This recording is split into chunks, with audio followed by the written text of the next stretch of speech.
కూటమి ఇండియా కూటమి అధికారంలోకి వస్తే 5 ఏళ్లలో 5 ప్రధానమంత్రులు ఉంటారు అని నరేంద్ర మోడీ విమర్శ. అంటే తన ప్రభుత్వం అయితే సుస్థిర పాలన ఉంటుంది, ఇండియా కూటమి పాలన అయితే అస్థిర ప్రభుత్వం ఉంటుంది. సాధారణంగా పొలిటికల్ సైన్స్లో డెఫినెట్గా ఒక పార్టీ మెజారిటీ ఉంటే అది స్టేబుల్ గవర్నమెంట్, కొన్ని పార్టీలు కలిసినప్పుడు అన్స్టేబుల్ గవర్నమెంట్గా ఉంటుంది అనేది ఒక థియరీ. కానీ ప్రాక్టీస్లో చూద్దాం. కర్ణాటకలో ప్రజలు బీజేపీకి అధికారం ఇచ్చారు, ఎంతమంది ముఖ్యమంత్రులు మారారు? గుజరాత్లో ఎంతమంది మారారు? ఉత్తరాఖండ్లో ఎంతమంది మారారు? ఈ లెక్కలు తీస్తే మరి అక్కడ ఒకే పార్టీకి తిరుగులేని మెజారిటీ ఇచ్చిన ఎందుకు ముఖ్యమంత్రులు మారారు అనే ప్రశ్న ఉత్పన్నమవుతుంది. అయితే ముఖ్యమంత్రులు వేరు, జాతీయ స్థాయిలో ప్రధానమంత్రి వేరు అని. కానీ what are the facts? Criticism ఈ థియరీలో నిజమా, ప్రాక్టీస్లో నిజమా? పొలిటికల్ సైన్స్లో జనరల్గా కోalition గవర్నమెంట్స్లో పొలిటికల్ ఇన్స్టెబిలిటీ ఉంటుంది అనేది థియరిటికలీ కరెక్ట్. కానీ let us see the practical. మీకు 91 నుంచి 96 కాంగ్రెస్ ప్రభుత్వం ఉంది, అది మైనారిటీ ప్రభుత్వం, మెజారిటీ కాదు, కూటమి కూడా కాదు, మెజారిటీ కూడా లేదు. కానీ పివి నరసింహారావు 5 ఏళ్ళ అధికారంలో ఉన్నారు. దేశ ఆర్థిక వ్యవస్థలోనే అతి పెద్ద ఆర్థిక మార్పు భారతీయ జనతా పార్టీ కూడా ఇప్పటికీ స్వాగతించి పివి నరసింహారావు కాంగ్రెస్ ప్రధానమంత్రికి భారతరత్న ఇచ్చిన ఆర్థిక సంస్కరణలు ఈ మెజారిటీ కూడా లేని ప్రభుత్వంలోనే జరిగాయి. సో ఆశ్చర్యం వేస్తే మనం జనరల్గా ప్రభుత్వాల సంకీర్ణాలు ఉంటే అన్స్టేబుల్గా ఉంటాయి, పెద్ద పెద్ద నిర్ణయాలు తీసుకోలేరు అంటారు. కానీ నరసింహారావు ప్రభుత్వం అందుకు ఉదాహరణ. తర్వాత 2004లో యూపీఏ ప్రభుత్వం అధికారం వచ్చింది. 10 ఏళ్ల పాటు 2014 వరకు ఉంది. కాంగ్రెస్కి మెజారిటీ లేదు, అనేక పార్టీలతో కలిసి కోalition.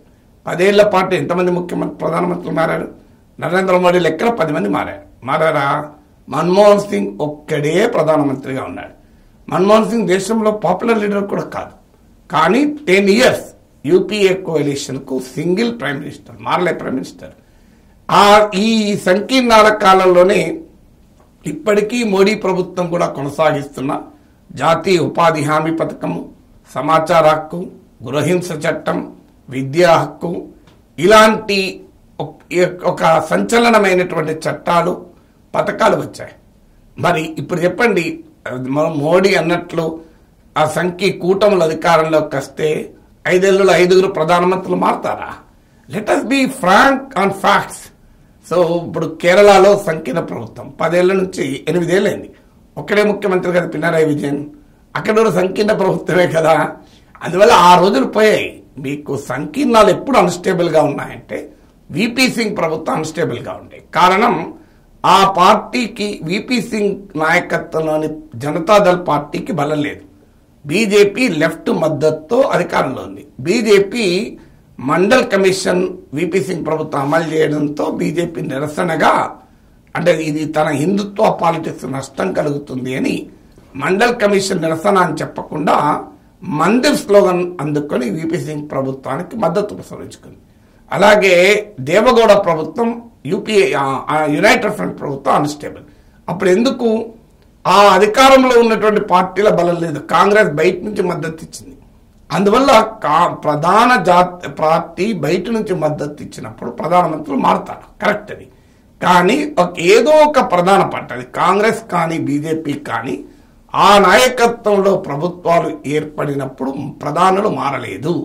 అందుకే ఎన్డీఏ హయాంలో 10 ఏళ్ల పాటు మోడీయే ప్రధాని ఉన్నాడు.